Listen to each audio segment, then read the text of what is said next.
Hey, so I'm here and I'm with Jenny Florence. Would you like to introduce yourself? Certainly, yes. Thank you, Doug.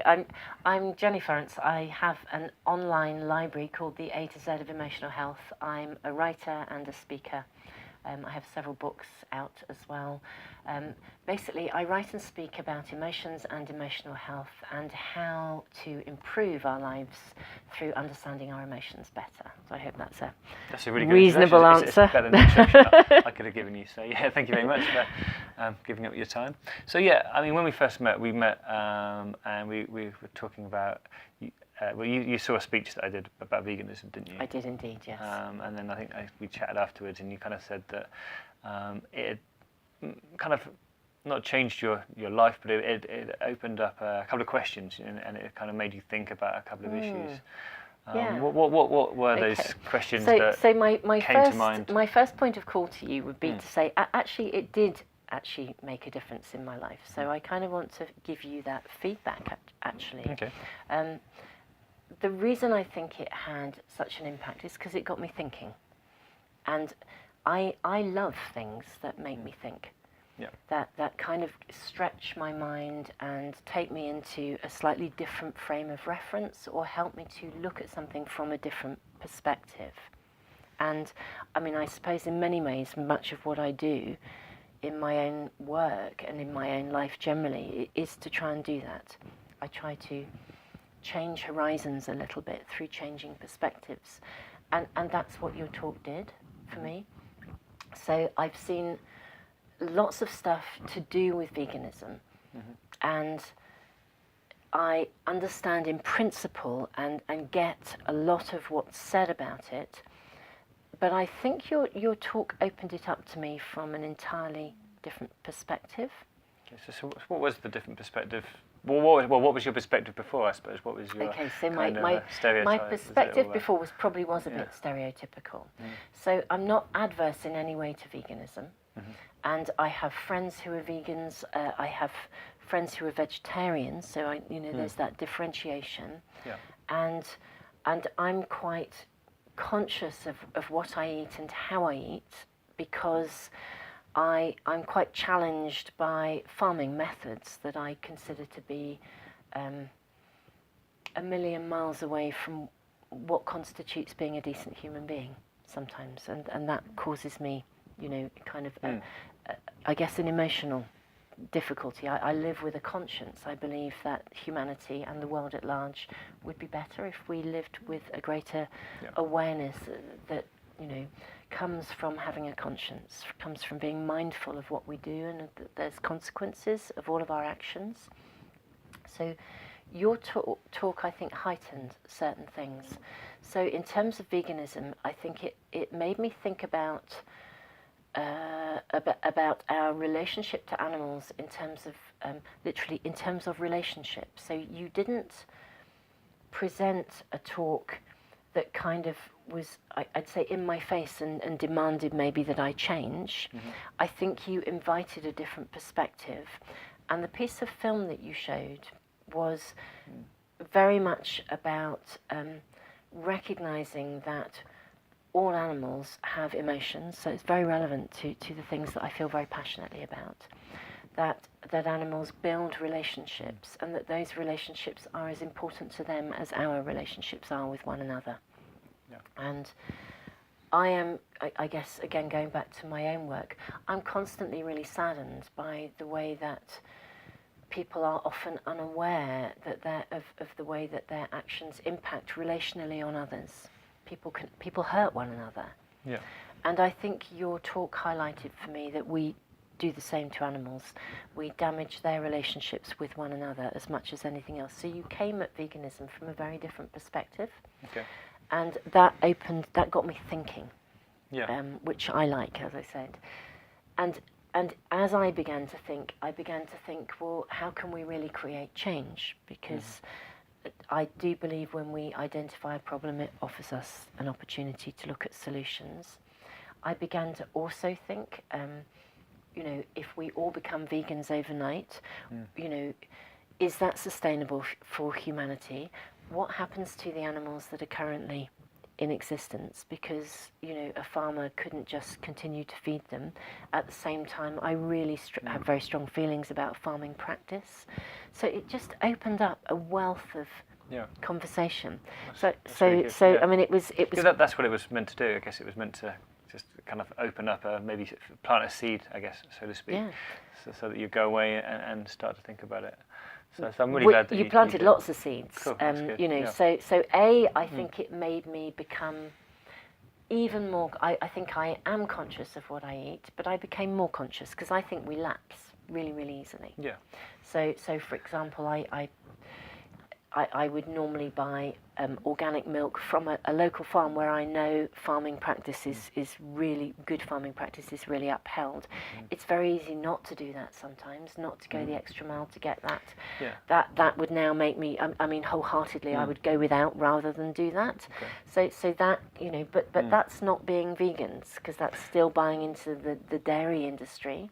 Yeah. But as I said, that in turn, as I say, got me thinking. So if I want to see change, how rather than just say no, I'm not buying into that, how can I generate real change that might create a transition that would also safeguard the animals that we have now, so they didn't just get abandoned and left. So as I said, a ton of questions. Yeah, and I think that's the thing that when I'm speaking to a lot of people, it's kind of the compassion is there already. People want to help out. They want to buy free range eggs and they want to buy organic milk and everything.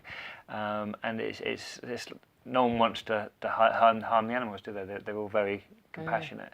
It's just there's just a big kind of, I guess, a disconnect where we've kind of been taught that it's actually a happy farm and it's a happy life for them, and it's actually what they're here for. And the questions have just never been asked, because we've always been shown by the media these big billboards and these big articles and these big campaigns that kind of just put it as in like their hens are really happy and and RSPCA approved and all this sort of thing. They're kind of words that I personally feel that they're there more to help our consciousness rather than to help actually help the animals that are RSPCA approved. I think they would prefer a different life than the one that's the life that we feel comfortable buying that product because it's been RSPCA approved. They still get put in a slaughterhouse, or they still get gassed to death, even if they had a slightly nicer life before that. So I guess that's where the kind of the veganism things it comes from, like no exploitation at all. But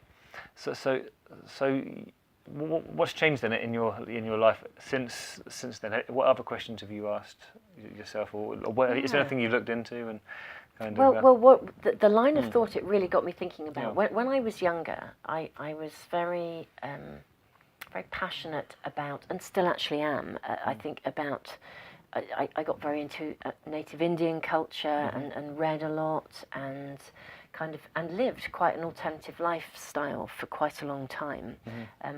My lifestyle now is much more mainstream.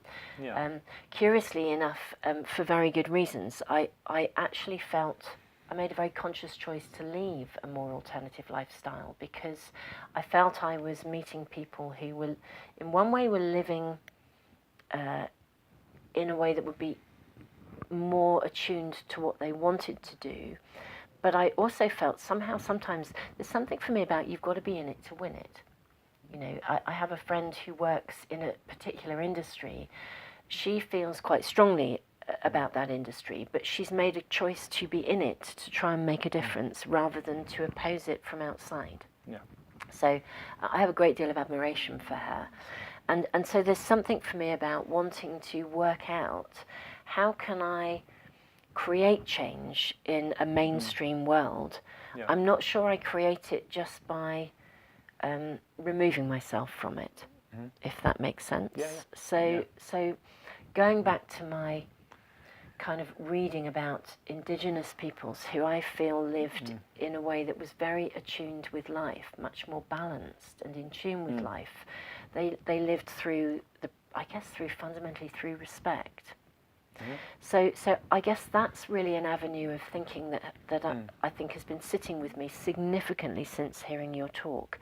I thought, how do I navigate that kind of ethos of thinking in connection to veganism and in connection to stopping, if you like, the modern day farming practices and the modern day food industry practices that actually aren't respectful at all.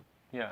In any way. So when you say they lived out of respect, you sort of saying that they killed for necessity to sort of. Yeah, they killed out of necessity. So that was a food source. They themselves saw themselves as being part of a natural chain of life, as opposed to sort of being the controllers of life, where we decide at a whim who lives, who dies, and how, and and it's up to us because. Animals are only there as a provision for us. It's like they're objects to provide for us.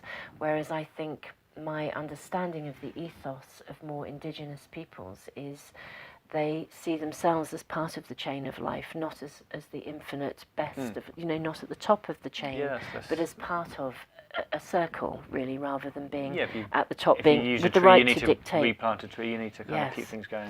Do you know, that really reminds me, I saw an amazing quote yesterday, and I thought it said, the human race is only, Fred, I don't know who quoted it, but I came across it, and it said the human race are the only people who will cut down a tree to make the paper and then write on the paper, we really must save trees.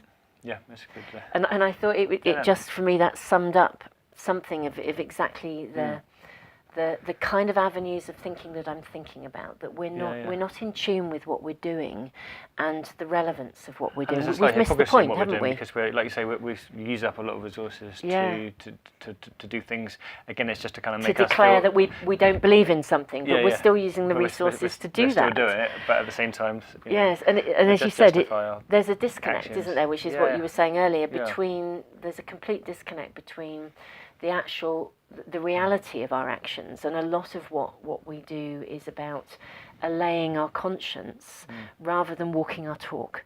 Yeah.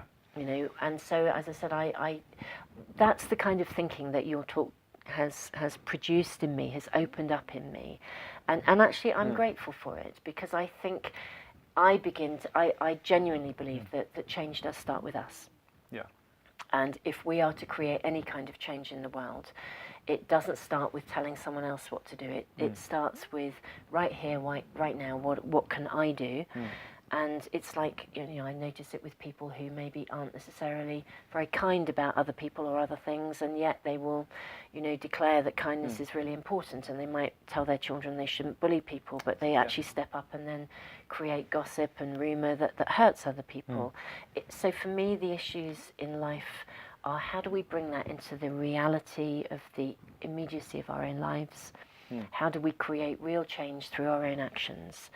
And so the kind of thinking that you opened up for me has meant that I think more about how I live my life, about the food that I eat, about how I approach this, and I spend good amounts of time thinking, gosh, how can I make this real? How can I walk my talk? How can I live a life that I believe in, that isn't just literally like writing on a bit of paper, let's save trees. Yeah. Without recognising where the paper came from. It's exactly that. And I think you've opened my mind up to thinking about the whole food industry and actually how do we approach what we eat, and how do we relate that to who we wish to be and what we wish to see in the world. Yeah. That's good. I'm glad that it's opened that up for you. Yeah. So do you think this is just the beginning of your journey then? Do you think that there's plenty of other things you're going to without question looking into and without question. I think whenever you plant a seed, you don't know what will grow from that. You don't, yeah. And if that grows into a plant, that will produce seeds which in turn are blown by the wind and land elsewhere. So I think every time a doorway opens for us, if we are honest enough with ourselves to step through that door, we don't know where that path will take us, but inevitably it will lead to other doorways. So I truly thank you. I think you've had quite an impact in my life, and I'm appreciative of that. Yeah, well, hopefully it will have a bigger impact as well, and help you. I guess for me, when I speak to people, it's great speaking to someone like yourself because you're not closed off. A lot of people are kind of closed off. But what do you think the biggest hurdle is for you in going vegan? What do you think is the thing that is stopping you at the minute, sort of you know, you start to think about it. But what is it that sort of made you think about it and then think, I just kind of take it easy for a bit? I mean, I don't think it's, for me, it's about taking it easy. just- Curious enough, it's conscience. So because I think actually what is going to happen to the thousands and thousands and thousands of animals that we have? yeah. You know, So that's the biggest question. the biggest question for me is how do we create a transition that will not abandon animals as they are? Yeah. Well, I guess the thing is, the way I see it is that it wouldn't happen overnight. As much as as a vegan, I you know, that's kind of the ultimate goal, is to everyone overnight just to say they're going to go vegan. But because it wouldn't happen overnight, it would be like any product. It would just kind of get phased out. So they would stop breeding the animals until there was, you know, and it would slowly phase out, because unless it became a law, then it's something that would just kind of phase overnight, and then the ones that were left would hopefully go to sanctuaries, and people would look after them until they until they naturally really, died. see, So I for guess me, that would would be really important. It's like, how can you enable something to take place in a way that genuinely allows the well-being to still be, you know, to be really, really considered and thought through. I think I'm wanting to see but also from a really considered and thought through approach. I guess also from a numbers point of view, if this 60 to 70 billion animals being killed every year, we kind of see it as, okay, so if you have to have it, even if everyone did go vegan overnight, and then there was 70 billion animals that just had to be slaughtered for kind of, you know, no reason or whatever, that's better than it going on for another 100 years of 700 billion animals dying, sort of thing. So it's kind of like looking at like what's the best of a worst situation, I guess. But it's interesting because again, so if I go back to, I mean, I eat predominantly vegetarian food anyway. And going back to, I suppose, my own kind of primary ethos, which came, as I said, from thinking of native Indian culture. I find myself thinking about how do we establish a transition that would still look after the animals, rather than, and so for example, indigenous peoples might have herded animals. They would still, for example, drink milk, but that wouldn't exclude, you know, a calf wouldn't be taken away from the mother, for example. So I think about, I have some friends who keep goats, for example, you know, and when their goats have babies, they still milk the goats, but there's enough for them to have some milk for themselves, as well as it still feels much more of a I mean, I guess we'd still argue that it's still not their milk. I guess we'd still guess I'd still kind of sort of see it. It's still taking a milk that was meant for someone else, you know, a different species. It's kind of weird as well in some ways, but it's also the with that last point, the goat's milk is kind of it. Although you're kind of keeping it, and then you're taking its milk, and you're letting it see its baby, which is amazing. Unfortunately, because of the mass scale of the amount of people in the world, if everyone continued to drink milk, the only way to actually provide that milk, I agree, it comes back to the. I mean, that's part of the challenge, isn't it? It's like, in a way, going back to the kind of ethos that I think at the minute that meant something to me. We're talking about, you know, real hands-on, localized communities who are living in tune with their world now. Farming, for instance, you've got such a kind of you've got 2/3 of the whole of the planet that isn't ice is used for land, for agriculture, for animal agriculture. So if you were going to kind of spread that out and make it nicer farms, and you know, and kind of feed them more, and kind of not take away their babies and not use their babies for you know, then that would kind of create a whole nother a bigger issue. It just wouldn't be sustainable as a food source. I mean, I suppose in reality, if you're talking in terms of agriculture, you've got to turn that to feed the number of people.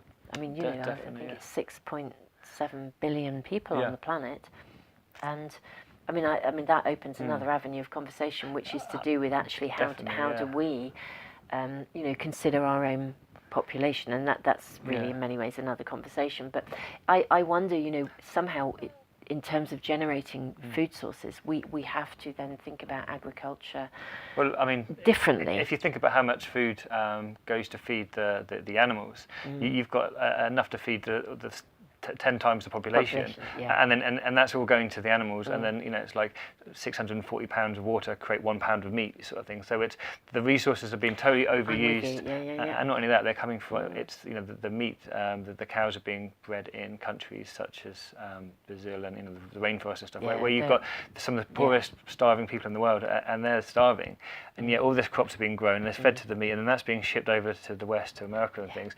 And they're still starving. All their things. So if you looked at it from an alien came down, you'd think what a illogical world this is. I think humanity has created the most extraordinarily illogical world, and I think without question, and maybe one of the most important things that we need to try and be doing is to create a level of conversation that looks, I would venture to say, that looks at the insanity of humanity. Yeah, I think, because there's not a lot of logic. I think that's what it boils down to. When it boils down to, and it's curious when you look at, what does it constitute to be a really, a decent, caring human being, and apply that to the multitude of things that humanity does. An awful lot of what we do as a species doesn't equate to what it would be to be a decent, caring human being. I think if we started again and planned a caring world and a perfect world, then we would plan it a lot differently, isn't it? I have a real thing. I would really love to see something as a, we think about all the political stuff that goes on in the conflicts. Do you know, I would love to see humanity sign up to something a little bit like, I guess, what would have been seen as the Geneva Convention, but basically a code of what it constitutes to be decent human beings, and then kind of work our laws downwards and our decision making downwards from there, and anything that isn't okay, we identify it as a problem with a desire to seek a solution. Yeah. I would really love to see some kind of global attitude or global agreement which said, how about we all sign up to this, and all of our global leaders sit down, and everything, the decisions that we make have to somehow come into the bracket of what that constitutes. And anything that doesn't, then we question how then we can change that. It's kind of opening up the questions that allow us to find solutions. I mean that's a real baseline for me. I have a real heartfelt. That's something that's come out of my own line of thinking on the Brexit stuff. Is instead of focusing on what's wrong, how can we focus on what would be a baseline constitution for working out whether you agree to stay in something or out of something? Can we work everything on the baseline of what it constitutes to live the kind of humanity that supposedly most of us, I think, most people, if you stopped in the street and said, would you like to see, peace on earth or decent, does kindness matter to you? If you worked out what it constitutes to be a decent human being, I think that's so true. And worked out if that was the baseline, and if humanity could somehow globally make an agreement, and everything then had to work from that starting point, I really believe we might actually see some real significant change, or at least a striving. I think you're to see 100% some right. change. I think at our core we all pretty much have the same beliefs, the same values, the same kind of emotions. As we were talking about earlier, we all have the same thing, but we've just been taken by different tribes, and different tribes are kind of misted or fogged by culture, by norms, and fueled by fear beliefs, as well, by beliefs that often beliefs. generate fear that they're an enemy, or they're out to get us, and therefore the only way we can survive. I wrote something at the last chapter in one of my books, which is, perhaps an interesting sort of point or a way of ending, and I'm sort of mindful of our conversation, but it's I think in the middle of a war zone, if there's an earthquake, they will lay down arms, and people that they were struggling to kill the week before, they will climb over and dig them all out of rubble, and the humanitarian aid will be amazing, and the people who are digging will feel as good as the people that they are digging out. And then a week later, when the earthquake crisis is over, they'll go back to killing the Yeah, very yeah. same people It's- that they were it's a very digging out good- of yeah, rubble it's a the very week good, before. a bit like they're stopping to play football at Christmas or whatever. Yes. It's that sort of, why not just play football every day? Why not Yes. just help people every day? I can't, and it's really interesting. I can't as a Why do we get back into the story, the narrative that took has- us to that in the first Yeah. place? And I think as an emotional person, it makes no sense. But I can't see the logic in it either. Sometimes we need a big bang to Yeah. wake us up and jump us out of that narrative, but we always get dragged back in, so it's Yeah. just staying strong. Yeah. So, So yeah, I mean, it's really interesting. Our conversation has digressed, but actually, I think it's digressed to me into something that is really I think it's all important, relevant. and I maybe think it- could reach. I mean, if the one thing that our conversation might do would be to reach people and get them to consider. A, that change starts with us, and B, could we not, as humanity, step up and create a global agreement, and from that, start to begin to work out how do we live differently? And for me, I mean, that is real life changing and like you said, it stuff. takes each one of us has the opportunity to Yeah. do that ourselves and be the leader, and hopefully other people will Will follow. kind of follow. You know, that's all we can do. But Yeah. but yeah, no, I don't see it as a digression from the kind of the topic at all, because kind of to sort of It's relevant sort of finish because up, it's yeah. about how do It we is, create you that know, real and- change. And although, like, you know, some of the stereotypes of maybe veganism or living that kind of lifestyle might be seen as a kind of restrictive, a kind of a diet thing or a cult-based It's about kind of far thing. more than that. It's a social justice movement. It's also you know, just a logical kind of way to live to sustainability. There's a few things that come and go into it. So yeah, thank you very much for taking the time to. You're welcome. to It's have been, this chat. as I said, it's been a great. really interesting conversation. And to be fair, your talk was really interesting. And anybody listening, I recommend if you hear that Doug is out there speaking, go see the talk. It's worthwhile. Appreciate that. Thank you very much, and yeah, speak to you again. Cheers. Definitely.